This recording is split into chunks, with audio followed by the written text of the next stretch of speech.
بندہ صاحب اخلاق ہو، اخلاق اچھے ہوں تو لوگ اس سے بھی محبت کرتے ہیں، اس وجہ سے محبت کرتے ہیں کہ یار اس کے اخلاق اچھے ہیں۔ تو جن کے اخلاق کے بارے میں خود قرآن گواہی دے وَإِنَّكَ لَعَلَىٰ خُلُقٍ عَظِيمٍ، جن کے اخلاق کو خود رب بیان کرے کہ محبوب ہم نے بڑے آپ کو عالی شان اخلاق عطا فرمائے ہیں، کیا ان جیسا کوئی صاحب اخلاق ہو سکتا ہے؟ کائنات ساری کو حسن اخلاق در مصطفیٰ کا فیض ہے۔ اگر لوگوں سے حسن اخلاق کی وجہ سے محبت کرتے ہو تو پھر جس کی وجہ سے ان کو اخلاق ملا ہے ان سے محبت کیوں نہیں کرتے؟ حضور سید عالم صلی اللہ علیہ وسلم کا تو اخلاق ایسا تھا، اپنے بیگانے بھی حضور کی اخلاق کے فدا تھے۔ حضور سید عالم صلی اللہ علیہ وسلم کے اخلاق کے گواہیاں دیتے تھے۔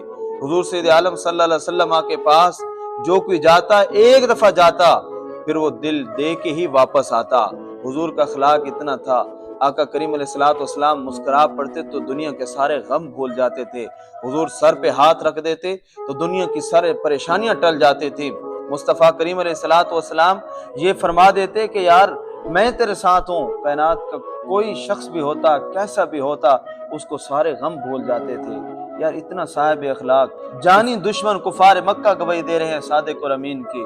حضور سید عالم صلی اللہ علیہ وسلم کے اخلاق اتنی عالی شان ہے، تو کیا اگر اخلاقیات کی وجہ سے ہم کسی سے محبت کرتے ہیں تو حضور کے حسن و اخلاق جن کے تذکرے قرآن کے اندر ہیں، جن کے حسن اخلاق کے تذکرے حدیث کے اندر ہیں، جن کے حسن اخلاق سے کتب سیرت بھری پڑی ہیں، ان کا اخلاق تقاضا نہیں کرتا کہ سب سے زیادہ محبت بھی حضور کے ذات کے ساتھ کی جائے۔ المختصر، جس وجہ سے بھی دنیا کے اندر لوگ کسی سے محبت کرتے ہیں، اگر اس وجہ کو آمنہ کے لال کے اندر تلاش کرو گے تو علی وجہ الکمال ملے گی، اور اس بات کا تقاضا کرے گی کہ کائنات کے اندر سب سے زیادہ محبت حضور کی ذات کے ساتھ کی جائے۔